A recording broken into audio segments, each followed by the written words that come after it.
are now becoming citizens and then becoming elected officials. So I go to Britain, and there are African, Caribbeans, and Asian, Indians, all in the parliament. They were colonized not so long ago. Immigrants, citizens now they vote. It was in France, and a woman in Georgia who was a congresswoman in the British, in the French government. Her parents were immigrants. Here in Midsummer, who's a mayor, city here in Belgium. There's an African Caribbean who is in the parliament in Rome. One sees this evolution, and people are coming to countries that they built by their own material and by their own sweat. They're coming to the new mother country that they built. And so making those adjustments critical to us. It's critical to Europe. Either we see the new world through a door or we see it through a keyhole. Through a keyhole we figure out how to lock people out. Through a door we figure out how to make room for people. And this struggle is not an easy struggle. And you must not be broken spirited. It's often led by the young and the restless. Jesus began this ministry at age 33. Well, the set of values that transcended region and race and religion, though he was Jewish by religion, he said, my mission is not to strengthen my religion, or my ethnicity. My religion is to give good news to the poor, heal the brokenhearted, set the captive free, declare this is acceptable to the Lord, that's my mission.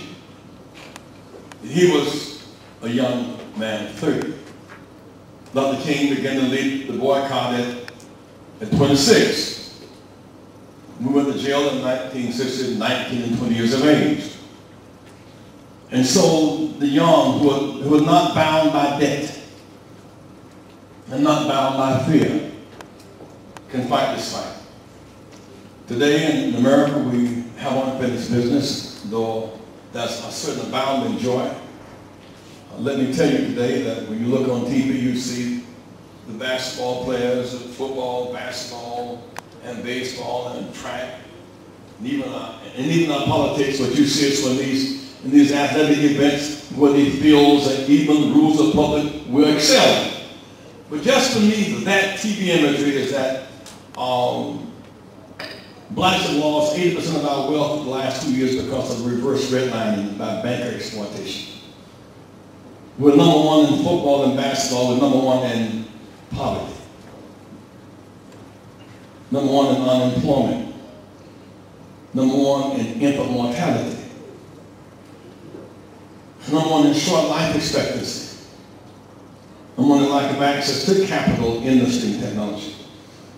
What that says is that once you will achieve the mission of freedom, you can't stop there. Freedom is not our goal. Freedom is the prerequisite to get to the goal of equality.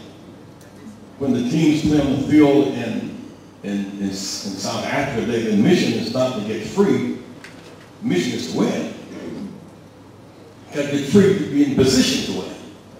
So we fight for the freedom. We fight to remove the fear so we can sit together side by side and celebrate. But it's not enough just to be free, but to be free and starved is not enough.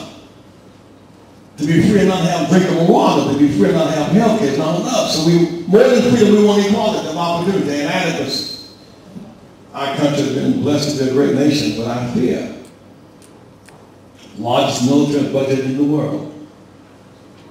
Between being further trapped in Afghanistan and in Iraq and bailing out the rich and powerful, and not the question of the Gulf because we people are allowed to violate laws and circumvent laws. Here we are today, still in that fight. And I want you to be of good courage. Choose hope over fear. Go forward by hope and never backwards by fear. And I say this to you in closing, as we live in this diverse world. I was blessed to bring some citizens back home from Syria and Cuba, Yugoslavia, and Kosovo, Yugoslavia, and Iraq. In each instance, I was always asked, what did I do? Was there magic involved? No. I sought to relate to people with whom we had a no-talk policy. We had a no-talk policy toward Cuba and Iraq, Syria, and Yugoslavia. I sought to relate to people who had religious traditions that had to be respected. I sought to relate to people whose poverty-stricken countries had been largely ignored and who were trapped by fear. So I sought to bring them some relief in the conversation. How can you talk with them and them with you? There is in the Bible an interesting formula for peace. It's a strange formula. It says there will be peace when lions lie down with lambs. That seems to be absurd, because lions and lambs don't coalesce very well. Lions are fast and greedy. Lions only eat lambs for food. They eat lambs for sport. Eat lambs because they want to keep their lioness going. And so lions are strong and fast and greedy. Lambs learn to stay out of the lion's way because they don't want to be victims of their power and their terrorism. Yet the Bible suggests there'll be peace when lions and lambs cut a deal, and they coalesce and work out an arrangement. And so what the lions and lambs, what will make them cut this deal, the powerful and the weak, north and the south, the black and the white, what will make them cut a deal? When lion and lamb are together, it's when they both have something common. What do they have in common? What does the gazelle and the lion have in common? The lamb and the lion have in common? Well, neither lamb nor lion want acid rain on their back. Neither lion nor lamb want the forest to catch on fire. Neither lion nor lamb want nuclear bombs to rain down on them. Surely if lion and lamb can figure out something, some way to find common ground, move from racial battleground to economic common ground, to moral high ground. If lion and lamb can figure out, we can figure out. And so I say, keep building that tent. Keep finding common ground. Keep marching. Keep protesting wars. Keep protesting greed. Keep fighting for jobs for all and health care and justice. Thank you very much.